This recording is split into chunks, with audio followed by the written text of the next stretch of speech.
Hello guys, कैसे हैं आप? Good morning to all of you. आज हम चर्चा करेंगे रिजर्व बैंक ऑफ इंडिया की लेटेस्ट मॉनेटरी पॉलिसी के बारे में। 8, 9 और 10 फरवरी 3 दिन डिस्कशन हुआ। रिजर्व बैंक ऑफ इंडिया की मॉनेटरी पॉलिसी कमेटी मिली। 3 दिन तक चर्चा करने के बाद में जो डिक्लेयर किया, जो रेट्स तय किए, वो हम आज बात करेंगे। पहले भी मेरे पिछले वीडियोस में हम बात करते रहे हैं रिजर्व बैंक ऑफ इंडिया के repo rate, reverse repo rate के बारे में, इन्फ्लेशन के बारे में उनका क्या कंसर्न रहता है। मैं पहले भी बताया था कि हर 2 महीने में मॉनेटरी पॉलिसी की कमेटी मीटिंग करती है। Reserve Bank of India rates declare करता है जिनका कि इकोनॉमी की ग्रोथ पर असर पड़ता है। रेट बढ़ेंगे तो पक्की बात है कि कर्जा महंगा होगा तो इस तरीके से ग्रोथ थोड़ी कम होगी।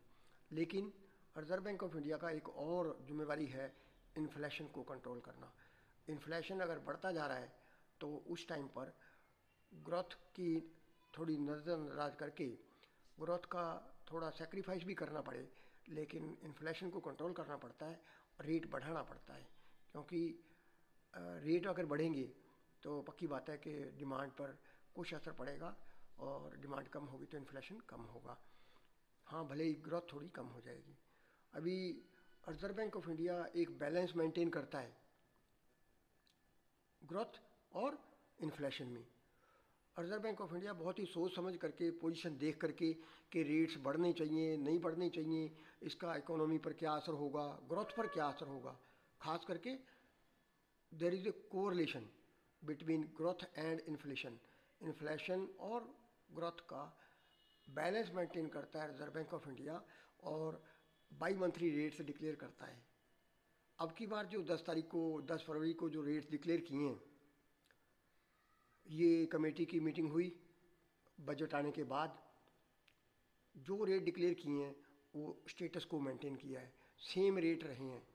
रिपो रेट वही 4% पर है, रिवर्स रिपो रेट 3.35% रहा है। इन्फ्लेशन के बारे में जो एस्टीमेट लगाया है रिजर्व बैंक ऑफ इंडिया का, ये जो एस्टीमेट है कि इस फाइनेंशियल ईयर में, मतलब मार्च तक इन्फ्लेशन जो है वो 5.3% रहेगा और उसके बाद में इन्फ्लेशन नेक्स्ट फाइनेंशियल ईयर में 4.50% होगा। तो इन्फ्लेशन को कम देखते हुए और ग्रोथ का ख्याल करते हुए रिजर्व बैंक ऑफ इंडिया ने रेट्स को मेंटेन रखा है। मैं एक बार फिर रिपीट कर दूं, रिजर्व बैंक ऑफ इंडिया ने रेट्स को मेंटेन रखा है। ये एक बहुत बड़ा अच्छा साइन है हमारी इकोनॉमी की ग्रोथ के लिए।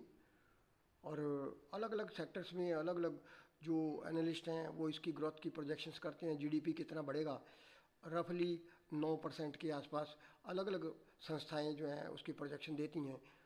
लेटेस्ट जो हमारे गवर्नमेंट ऑफ इंडिया का जो एस्टीमेट है that is 9.2% for the next financial year. अभी क्या है कि हमारे कंट्री में रेट ऑफ इंटरेस्ट नहीं बढ़े हैं, किस मद्देनज़र कि इन्फ्लेशन काबू में है।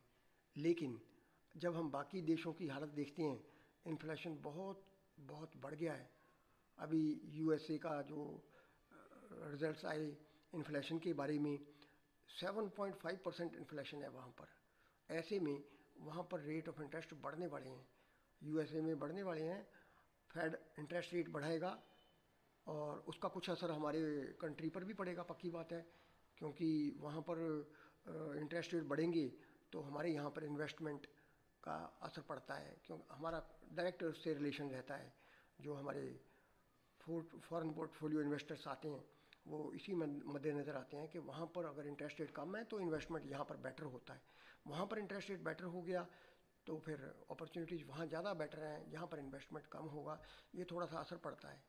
इंग्लैंड ने पहले ही इंटरेस्ट रेट बढ़ा दिया है, तो ये बाकी कंट्रीज़ में इंटरेस्ट रेट बढ़ने का सिस्टम चल रहा है, हमारे यहाँ पर रेट ऑफ इंटरेस्ट नहीं बढ़े हैं, अच्छा साइन है। कंट्री हमारा ग्रोथ में भी बाकी कंट्री से काफ़ी अच्छी पोजीशन में है। ये थोड़ी सी जानकारी थी, हो सकता है आपके कहीं काम आए। Good luck, thank you very much. हंसते रहिए, हंसाते रहिए, सदा खुश रहिए। जय हिंद। बाय।